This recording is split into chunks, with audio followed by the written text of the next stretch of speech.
Party को, संगठन को, कार्यकर्ताओं को और ऊर्जा मिलेगी और बहुत सोच समझकर इसमें सारी कांग्रेस पार्टी का शुरुआत से लेकर जो इतिहास है उसका विवरण है। अच्छे इसमें बड़े दुर्लभ चित्र लगे हैं जो शायद पहले लोगों ने देखे नहीं होंगे। आजादी से लेकर अब तक जो इतिहास रहा, कांग्रेस का योगदान जो रहा, फ्रीडम स्ट्रगल में रहा, हमारे नेताओं का जो शहादत हम लोगों ने दी है, उस सब का विवरण है।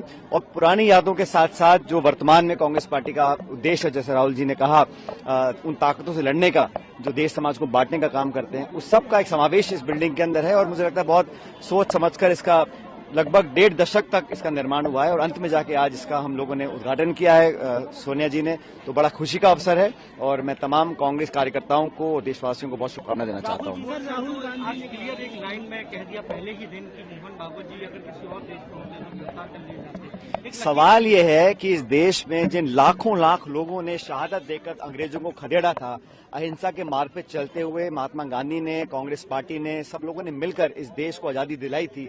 उस 15 अगस्त 1947 की आजादी को आप आजादी नहीं मानेंगे, इसका क्या मतलब है? तो ये तो उनका एक सोचने का तरीका होगा और मैं समझता हूँ सही नहीं है, क्योंकि इस देश की आजादी में सबका योगदान था। 47 में जब अंग्रेजों को हम यहाँ से हटाए थे हिंदुस्तान के लोगों ने, वही इस मुल्क की आजादी का दिवस था। उसके बाद अलग अलग धर्म जाति की बात करना मैं समझता हूँ गलत है। और कहीं ना कहीं जिन लोगों का संविधान में, देश के कानून में, हमारे इतिहास में, संस्कृति में विश्वास है, वो मानते हैं कि देश को आजादी जो मिली थी सबके योगदान से मिली थी, उसको अनदेखा करना मैं समझता हूँ बहुत गलत है।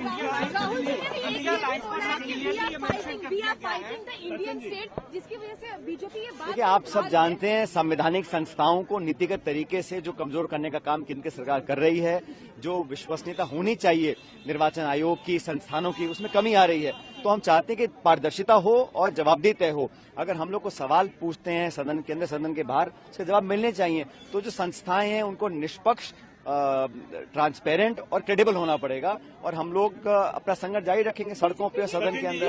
बताइए, क्या बीजेपी आजादी की लड़ाई को कि कहीं ना कहीं राहुल गांधी इंडियन स्टेट को नीचा दिखाने की कोशिश कर रहे हैं? बिकॉज असली बात यह है कि देश की आजादी के संग्राम में भाजपा और उनके सहयोगी जो संस्थाएं और दल थे, उनका कोई योगदान था नहीं। देश की आजादी दिलाने में कांग्रेस का पुराना इतिहास रहा, शहादत का, बलिदान का, त्याग का, तपस्या का, उससे इनका कोई लेना देना नहीं है। जिसने कुछ खोया नहीं, जिसने शहादत नहीं, जिसने अपने परिवार को नहीं छोड़ा, जो जेलों में नहीं गए, वो इस देश की आजादी को समझ नहीं सकते। इसलिए उनको आजादी के अलग अलग दिन दिखाई देते हैं। इस देश को आजादी भारत के लोगों ने दिलाई थी, महात्मा गांधी के नेतृत्व में कांग्रेस पार्टी ने दिलाई थी, हम सबों ने मिलकर दिलाई थी। तो 15 अगस्त को कौन भूल सकता है?